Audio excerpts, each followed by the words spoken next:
This is what you do when your tenants don't pay rent. By the way, this was all inspired by Dave Ramsey.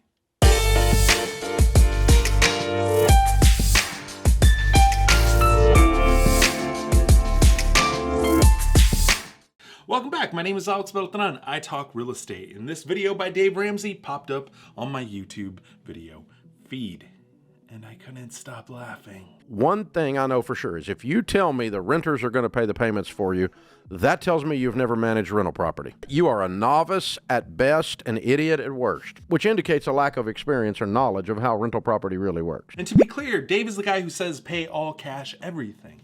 I personally think that is a very stupid idea. The only reason he's able to pay for all cash everything is because he has a course on how you should pay all cash for everything.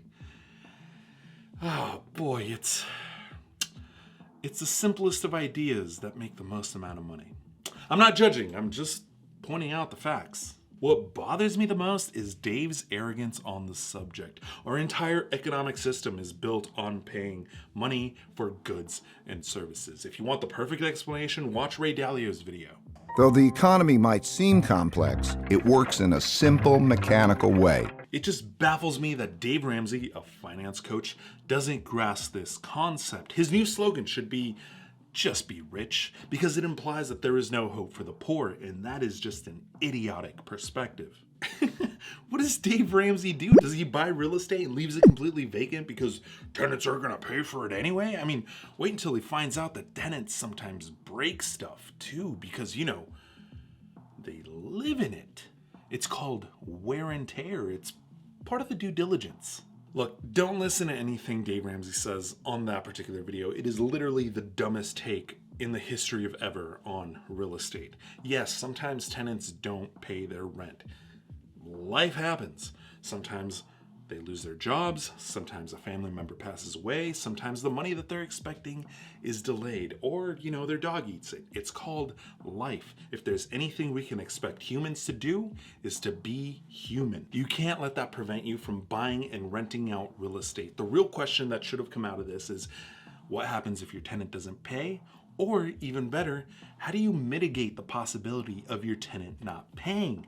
That would have been a more fruitful conversation. Idiot. Well, first things first, in order to have a high likelihood that your tenant is going to pay every single month, you have to take a really good look at their application. It's called due diligence. Idiot. Take a look at their credit score, income, job references, personal references. Set your standards high.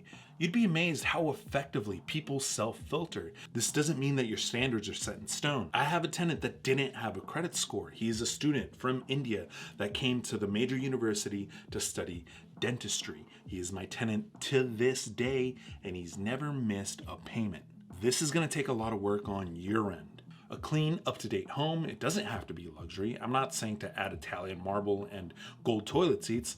It just has to be a clean, well-maintained home, preferably in a very good area so that you attract good tenants. And this is the way that you mitigate missing a payment in the first place. Obviously, once again, life happens. People sometimes slip through the cracks. But you're doing a whole lot of work on the front end so that you don't have a lot of work on the back end. So what do you do when the tenant doesn't pay? This is going to depend greatly on your lease contract and your local laws. As always, do your due diligence, have a good attorney, and have a really good lease contract in play. This is also kind of part of the mitigation process. Before we get to the penalties and all the evictions and all that stuff, once again, the point is to mitigate risk at all times. Keep a good line of communication with your tenants. This doesn't mean that you have to be their best friend and that they're going to invite you to their wedding, but let them know that you can have communication with them at any time. As always, use your discretion. Now, generally speaking, there is some type of late fees and some type of penalties. How big those can be depends greatly on your local laws. If it persists for an extended period of time, then that's when you have to have those long conversations with the tenant so that you can get it resolved. One of the properties that I managed for a client, the tenant stopped paying and we didn't know why. Turns out that he closed one of his bank accounts that automatically paid his rent every month. He completely forgot that that's the bank account that paid his rent, but he quickly resolved it and he got back to paying with his new bacon cow. The worst is when tenants go completely dark and doesn't want to exchange any form of communications with. Luckily, I haven't had to go this far with any of my tenants. Once again, you do a lot of the work in the front end.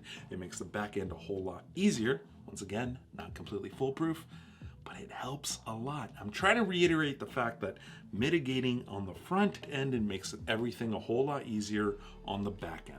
Depending on your state and local laws and how the lease contract was written, if you're in a landlord-friendly state, then you don't pay, you don't stay. The eviction process is relatively straightforward. If you're in a tenant-friendly state like, say, California, then tenants can possibly stay in the residence between 3 to 6 months without paying rent. On top of that, the court fees, having to deal with attorneys and going to court, it turns very messy very quickly. And I'm assuming that this is what Dave Ramsey is referring to. However, this doesn't happen every day. If it is happening to you every single day, then I have to question your pre-qualification, your due diligence, and possibly even your mental state of mind. Because that's crazy. Now, referring back to the terms of the lease, depending on how your lease is written, there might be some type of penalties for breaking the lease early, possibly some credit score issues for the tenant. Ultimately, it is up to you if you want to enforce all of this. No judgment. I'm just saying, usually the contracts are written in that manner. At the end of the day, the point is to scale your real estate portfolio to the point where a property management company takes care of the day-to-day and you get to enjoy the fruits of your labor relatively hassle-free. I'm not saying that you're going to be chilling off the Corsican coast in a yacht sipping Mai Tais. Anyway, don't let Dave Ramsey tell you not to take a chance. You take that chance. Other than that, I will catch you guys next week. Peace. Idiot.